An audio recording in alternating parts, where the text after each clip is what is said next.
అమ్మా సుమతి, లోపల గొడుగుంది పట్టరమ్మా. అక్క, పెదబాబు గారికి గొడుగు కావాలంట. అక్కడుందమ్మా, తీసుకెళ్ళు. నాకు వేరే పని, నువ్వే తీసుకెళ్ళి.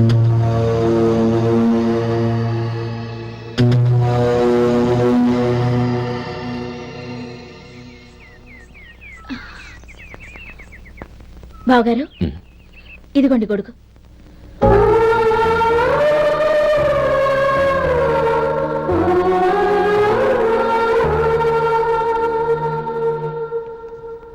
నమస్కారం పెద్దాయన. ఇక్కడేం చేస్తున్నారు? ఏం లేదు, మా ఆఖరి తమ్ముడు శేఖరం డాక్టర్ చదవడం పూర్తయింది. ఇంకో వారం రోజుల్లో వస్తున్నాడు. వాడి కోసం హాస్పిటల్ సిద్ధం చేయిస్తున్నాను. ఎంత మంచి మాట చెప్పారండి. పేద జనానికి సేవ చేయటానికి ఈ పల్లెటూరుకు వస్తున్నాడు అన్నమాట. అన్నకు తగ్గ తమ్ముడు. వస్తానండి. మంచిది. అయ్యా, తమరి దయ వల్ల అమ్మాయి పెళ్లి కుదిరింది. అలాగా, మంచిది. వచ్చే నెల 15వ తేదీ ముహూర్తం. ఓహో, తమరి కుటుంబంతో సహా దయచేయాలి. అలాగే. అమ్మా, ఆశీర్వాదం తీసుకురా. 10 కాలాల పాటు పిల్లా పాపంతో చల్లగా ఉండమ్మా. మరి మేము వస్తామయ్యా. ఉండండి ఒక్క నిమిషం. అమ్మా సుమతి, దేవుడి దగ్గర ఉన్న కుక్కమరిని తీసుకురామ్మా. అవును, అబ్బాయి ఏం చేస్తుంటాడు? రైస్ మిల్లులో గుమస్తాగా పనిచేస్తున్నాడండి. ఎవరి మిల్లులో? వెంకయ్య గారి మిల్లులోనండి. ఆహా. అమ్మా సుమతి, కుంకుమేదమ్మా?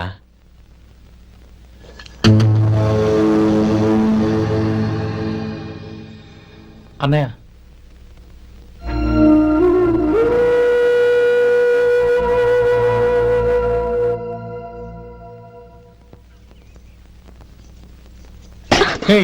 ఏంటిది? వచ్చిన దగ్గర నుంచి చూస్తున్నాను. అన్న ఏం చెప్పినా పట్టించుకోవేంటి? అసలు మా అన్నయ్య గురించి ఏమనుకుంటున్నావు? ఆయన ఏం చూసుకునే నీకు ఎంత పొగరు? గోపి, ఏంట్రా ఆ మాటలు? అమ్మా, నువ్వు లోపలికెళ్ళు.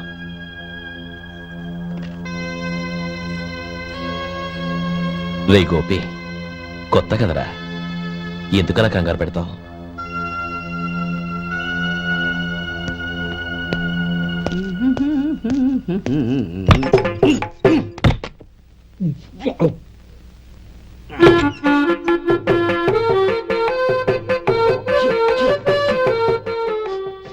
ఏంటయ్యా, ఎలక తెచ్చిన వాసన వస్తుంది? ఎక్కడా? ఇప్పుడే పోయింది.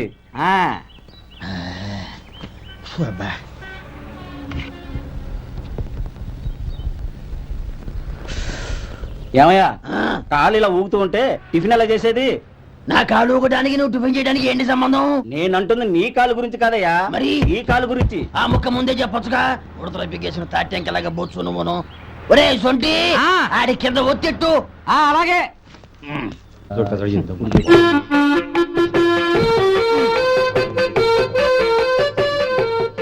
ఇప్పుడు ఓకే.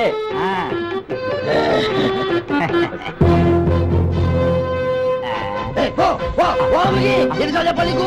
ఒకసారి ఏదో బుద్ధి లేదు. కడుపు కడదన్నావు, గడి తిన్నావా? పోతకి పో పో పో పో పో. అబ్బా,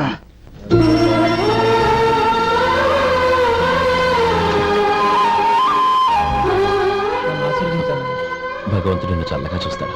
ఏంట్రా విషయం? నాకు పోస్టింగ్ ఆర్డర్ వచ్చింది. అలాగా? మన ఊళ్ళోనే నన్ను ఎస్ఐగా అపాయింట్ చేశారు. చాలా సంతోషంరా. అన్నయ్య, నాకు కాదురా, ముందు మీ ఆవిడికి పెట్టు. ఇదంతా అమ్మాయి దృష్టం. నీకు ఉద్యోగం రావాలని ఎన్ని నోములు నోచిందో, ఎందరు దేవుళ్లకు మొక్కిందో. వెళ్ళి మీ ఆవిడికి పెట్టు. ఏంటమ్మా ఇది? నా మొహం చూస్తే ఎలాంటి పనైనా నాశనం అయిపోతుందని, నేను నష్ట జాతకురాలని మా నాన్న ఎప్పుడు అంటుండేవారు. అదే నా మనసులో నాటుకుపోయింది.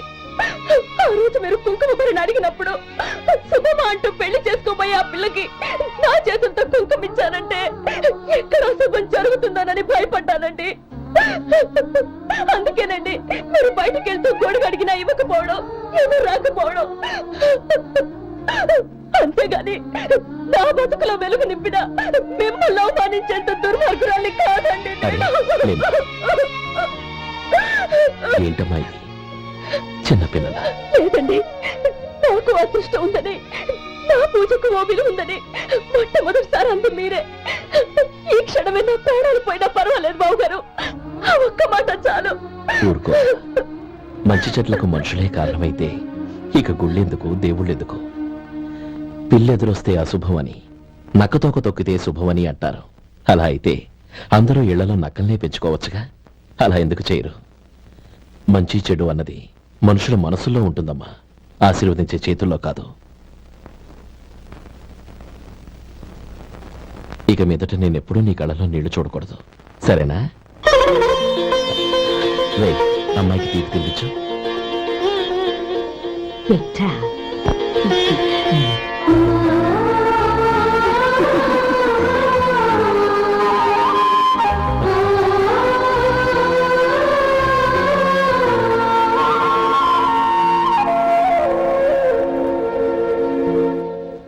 మధు, చిన్నప్పుడు నేను ఒక్కడనే కష్టపడుతున్నానని, నాకు సాయంగా ఉండాలని చదువు అవ్వలేదన్న వంకతో చదువు మానేశావు.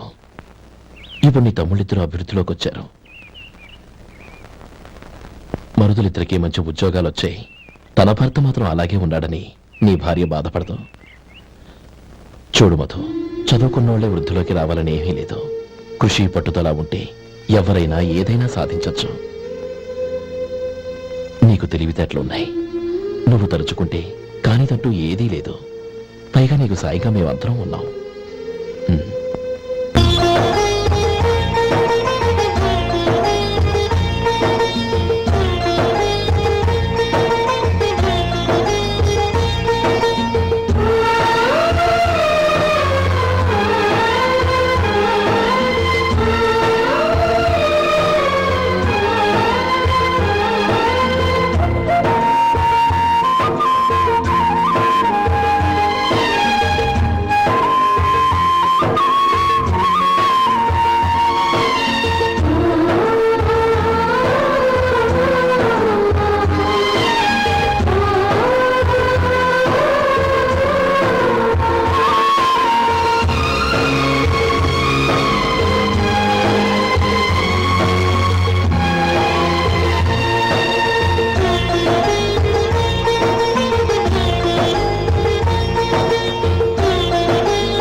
రా బాబు రా. నమస్కారం అండి. వచ్చే వారి నుంచి 100 పచ్చడి బాటిళ్లు 100 మసాలా ప్యాకెట్లు ఎక్కువేయండి. అలాగేనండి.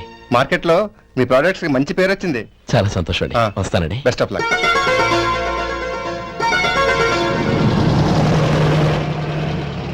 ఆ బాక్స్ లోపల పెట్టవా? అలాగే సార్.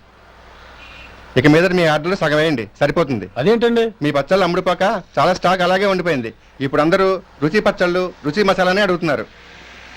మా నల్లుడి గురించి తక్కువగా అంచనా వేశారు కదా, ఇప్పుడేమంటారు? ఎలాగైతేనే అతను వృద్ధిలోకి వస్తే చాలు. వాళ్ళు బాగుంటే నాకు సంతోషమేగా.